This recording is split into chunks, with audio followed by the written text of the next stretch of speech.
Kita dikategorikan antara trader dan investor, tentunya yang paling terdampak di sini adalah trader. Bisa juga kita memberikan pandangan-pandangan kita yang tentunya di dalamnya aturan ini tidak sepenuhnya merugikan kalangan investor, karena di sisi lain justru ini sebenarnya bentuk perlindungan bagi para investor. Si ada kesempatan untuk para investor ini bisa menghindari saham-saham yang masuk dalam full call auction.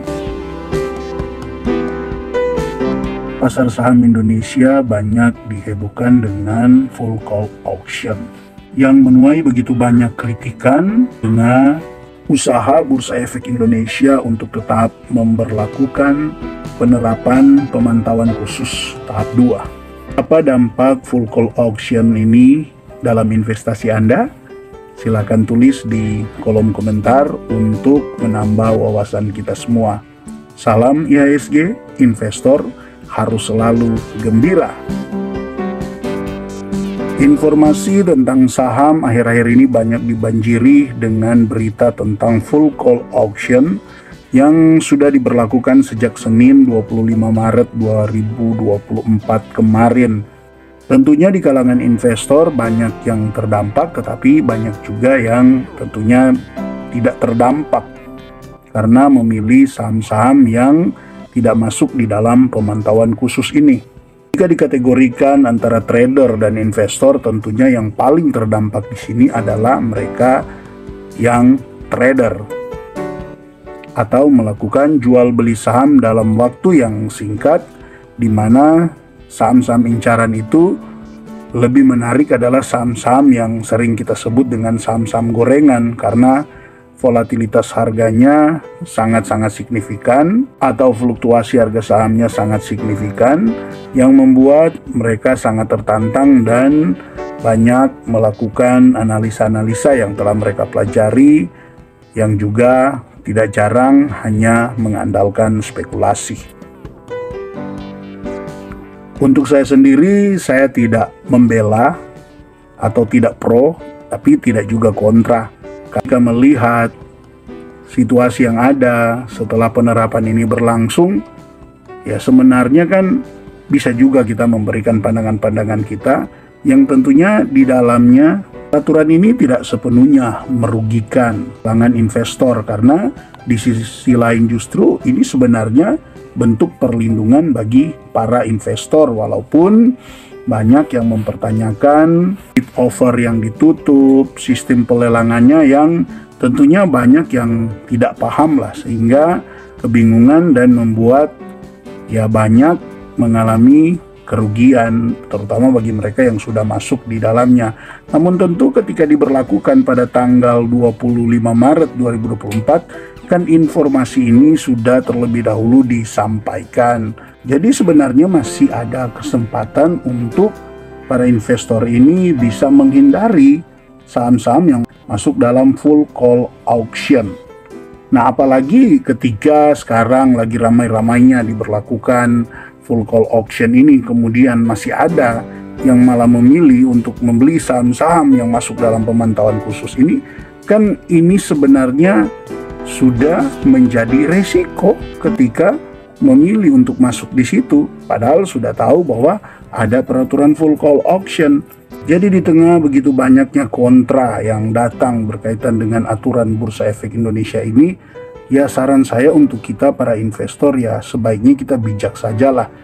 Intinya selama peraturan ini masih diberlakukan, kan ini bisa kita ambil sisi positifnya, mengajarkan kita untuk bagaimana membeli saham itu, memilih saham-saham yang bagus.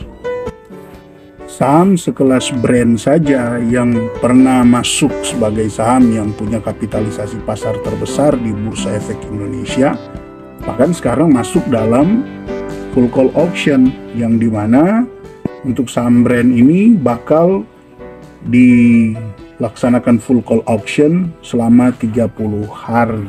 Ya tentu untuk saham brand ini contohnya kan sudah beberapa kali ya terkena UMA, juga sudah pernah terkena suspend, dan sebenarnya itu sudah tanda-tanda lah untuk saham-saham seperti ini sebaiknya dihindari.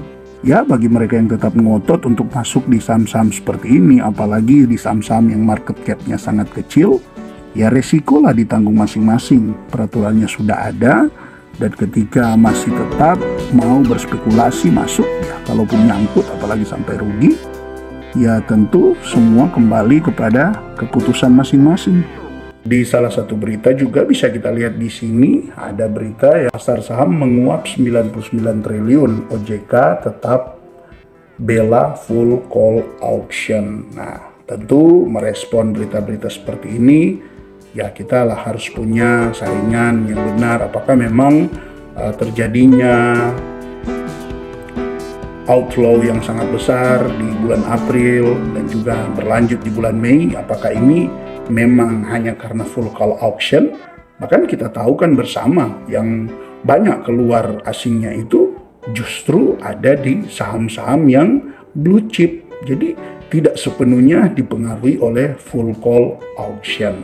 Maka untuk kita lah para retail ya khususnya, ya mungkin lain ceritanya dengan mereka yang bandar atau big money yang memang bermain di situ, ya bukan untuk mereka lah video ini, tetapi untuk kita para retail yang berinvestasi ya dengan modal seadanya, ya sebaiknya hindarilah dulu untuk saham-saham yang berpotensi masuk dalam pemantauan khusus yang bisa mengakibatkan terkena full call auction. Masih banyak saham-saham yang bagus, yang fundamentalnya bagus, yang justru sekarang ini lagi terdiskon, yang lebih baik untuk memilih saham-saham seperti itu daripada berspekulasi di saham-saham yang berpotensi untuk kena full call auction. Kita tunggu aja lah kelanjutan seperti apa. Tentunya ya mereka yang berwenang, ya kita biarkan saja mereka yang mengambil keputusan. Bagian kita ya kita pelajari aja lah lebih lagi tentang full call auction ini. Kemudian kita ambil sisi-sisi positifnya, kita ambil bagian-bagian di mana ini menjadi alarm juga buat kita agar tidak sembarang dalam memilih saham. Pokoknya ambillah hal-hal yang positif. Kalaupun ada hal yang negatif, ya pastilah itu ke depan pasti akan dibenahi oleh pihak yang berwenang. Daripada kita sibuk dengan aturan ini yang kemudian membuat kita jadi takutan dalam berinvestasi, ya sebaiknya kita fokuskan saja ke saham-saham yang memang secara potensi untuk masuk dalam full call auction itu sangat kecil kemungkinannya.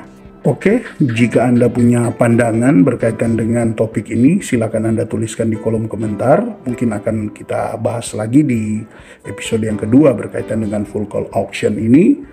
Adapun yang mungkin Anda mau kritik ataupun Anda berikan saran, ya silakan Anda tuliskan di kolom komentar. Tetap semangat berinvestasi. Salam IHSG, investor harus selalu gembira.